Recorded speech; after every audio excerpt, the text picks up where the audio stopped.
Good morning from a beautiful Port Ginesta, Barcelona. Stunning morning to go yachting, and we are aboard the Leopard 46. And this is the hybrid version with a dual electric package on it. We're sailing the boat for European Yacht of the Year 2025, and look at the conditions we've got for it.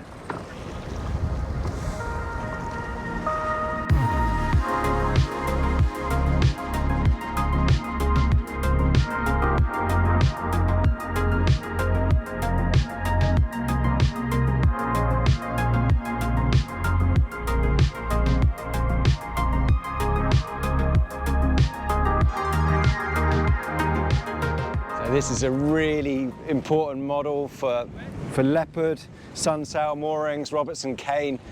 The team, the South African yard that have built so many catamarans, many into charter as well because of that partnership. The 45 that this replaces, they built 379 of them. So you can appreciate this is right on the money of suiting both private owners, Leopard owners, or the charterers in the Sunsail and Moorings fleets. And yeah, there's about 50% take each, basically, so 50% go into charter. So the main differences that we'll see on this boat really are it's bigger, so that means a bit heavier. So for that, Simonis Vood, the designers, have increased the sail area. It's got a metre higher mast. And this one in particular, that mainsail's just gone up. And you see it's got a square top on it as well. So a lot more juice up top. They're also aramid sails, both that and the overlapping Genoa. They always use an overlapping Genoa.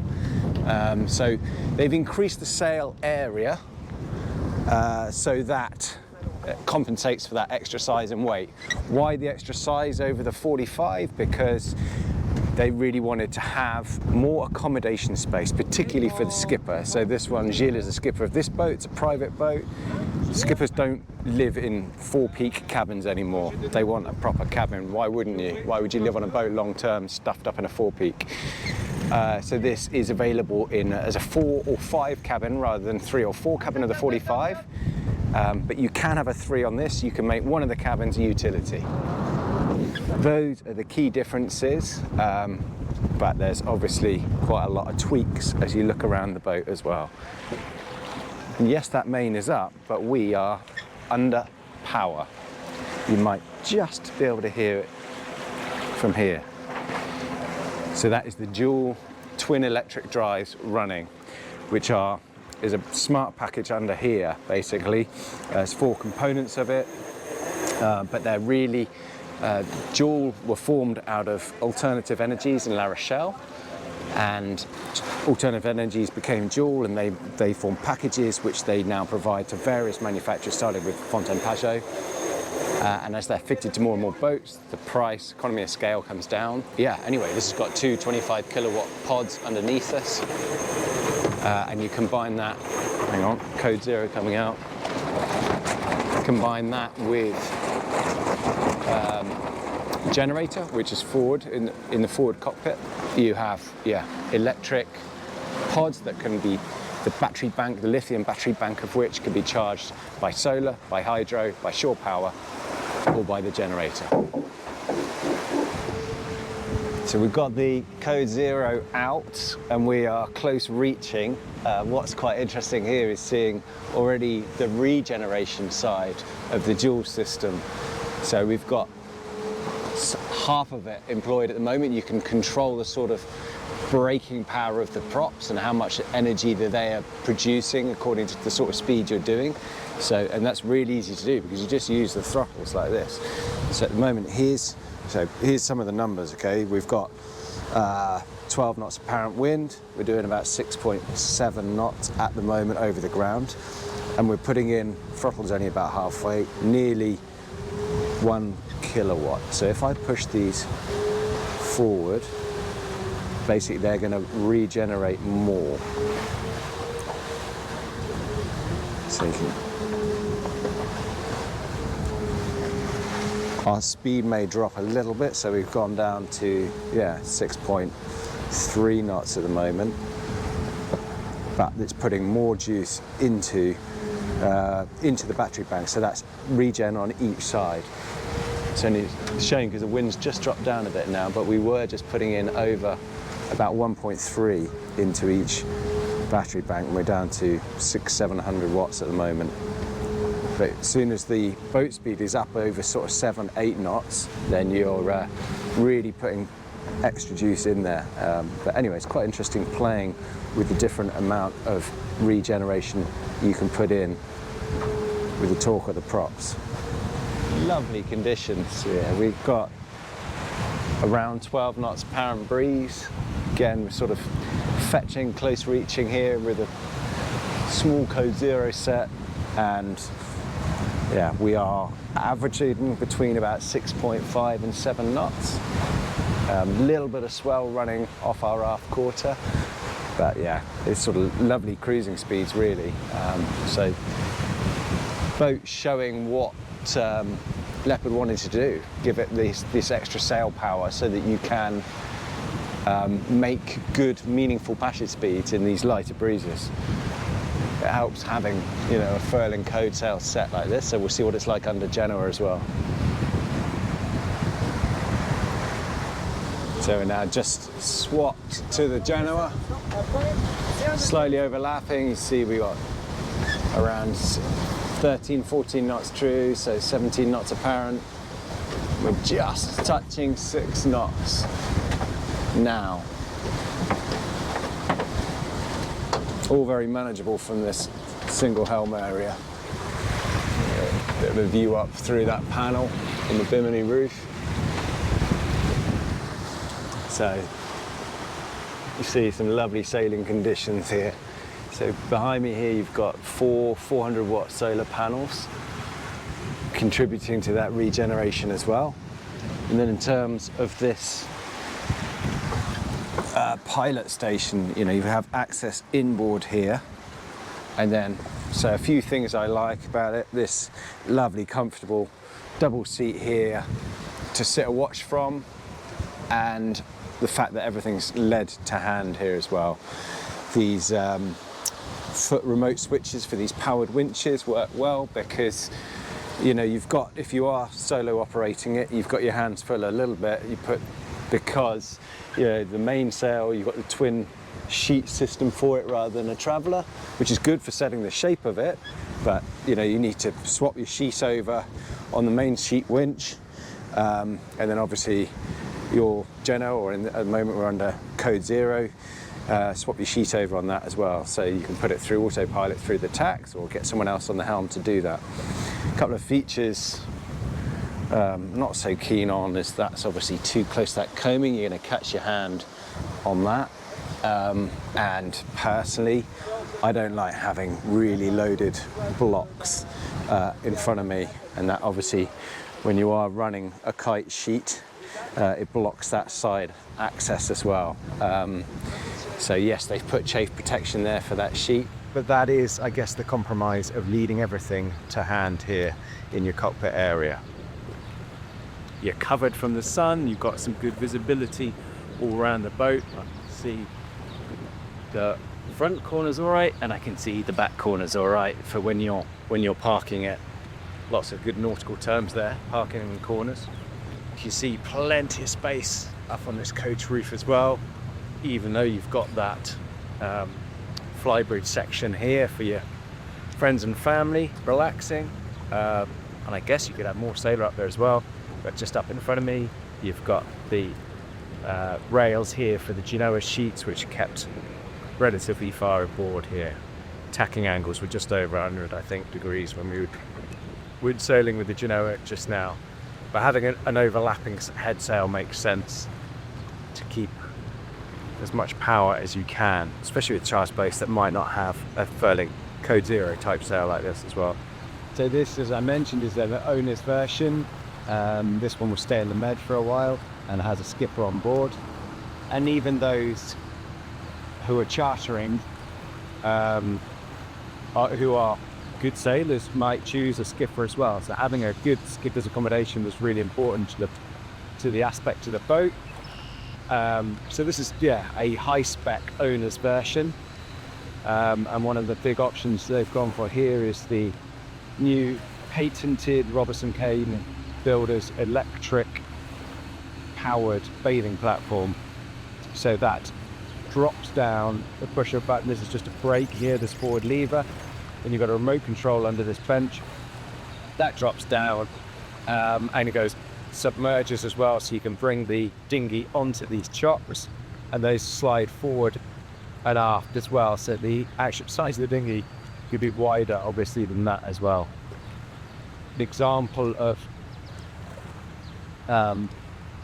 what a Leopard do, Robertson Kane, they're belt and braces. So typically their boats will go into charter for their 5-year owner program, and they need to know that the boats are going to last. So that's, belt and braces type swim platform. It's not going to fall apart.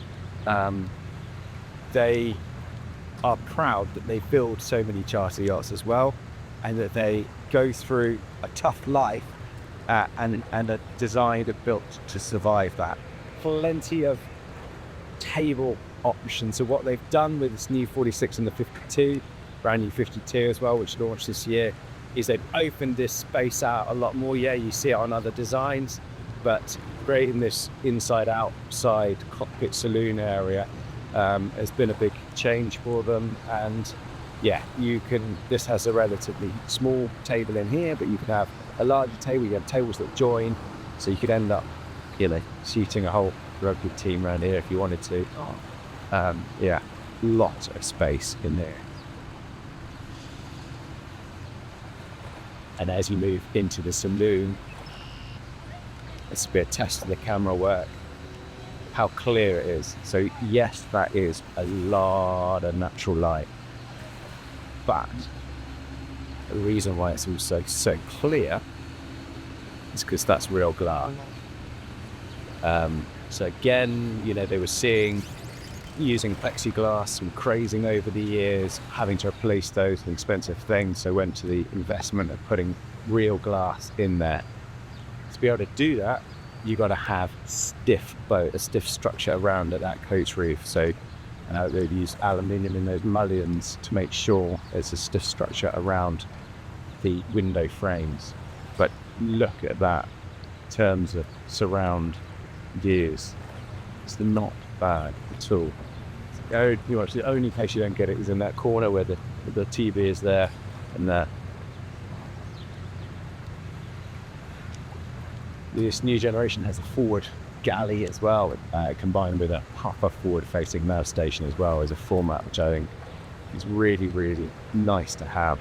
I guess the DNA of Leopard is having a forward cockpit. They've built over 2,000 yachts now with forward cockpits since 2010. And yeah, having that segregation, having a cockpit up there, some people in there if you want charter, you've got lots of people on boat, some people up there, some back in the cockpit, some up on the flybridge, some in the saloon. Everyone gets their own space. You can see the real value of that. And they've also put some effort into rounding off these corners around here as well. Not everywhere, but nice to see some of them rounded off. Otherwise, a very, very spacious format. You can see it's going to work very well for hot climes, especially. Good ventilation. These opening windows as well, and of course the door, which is a watertight door. So I'm going to take you for a quick tour of the interior of the boat whilst we're heading into port. So it's giving you noises of winches, lines being tied up, that's something. But bear in mind, you're now under engine, and that is usually of having the hybrid system being able to run silently. The dual system does add around 20%, so it's around €200,000 upgrade on what is essentially a €1 million boat.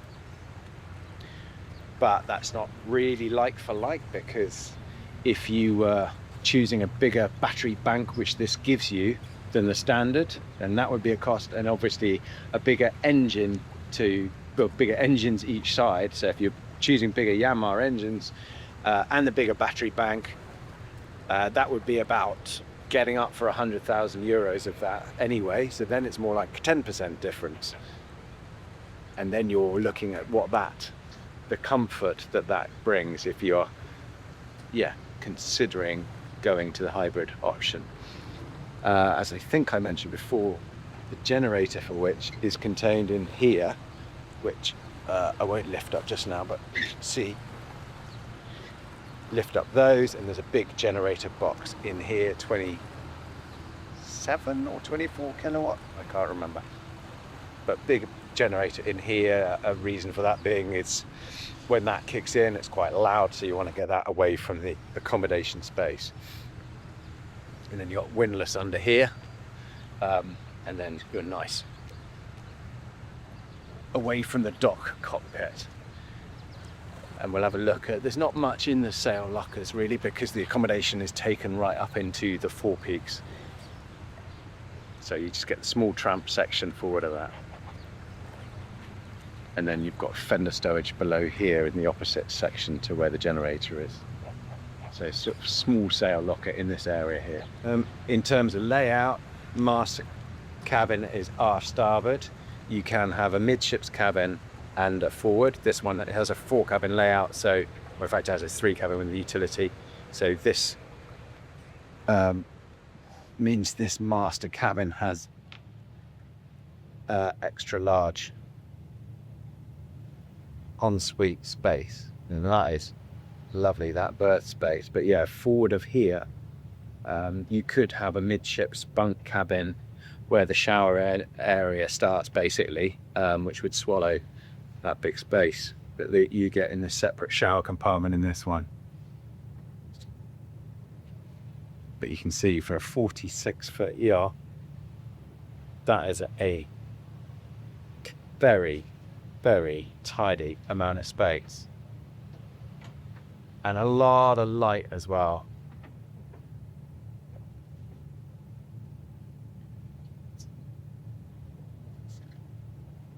Pod drives in action at the moment, running off the lithium-ion battery bank. Not very loud really. And then, yeah, starboard forward cabin. So this one stays the same. Lovely big athwartships berth. The only real compromise with this layout is a tight shower up in there, but I think that's a compromise I could live with, especially if this was my cabin as a guest. I'd be very happy indeed.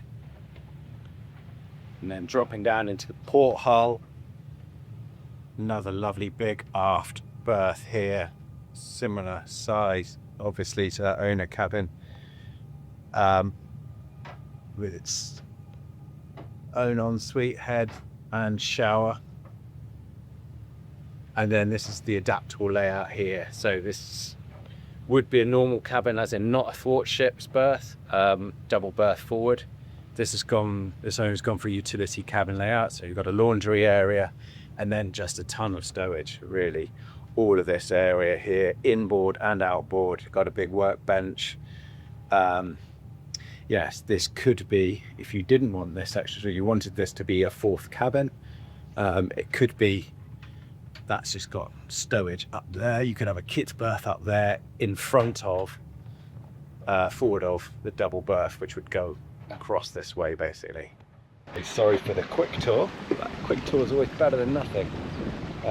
Interesting to get out sailing on this, and especially to see the dual version in action.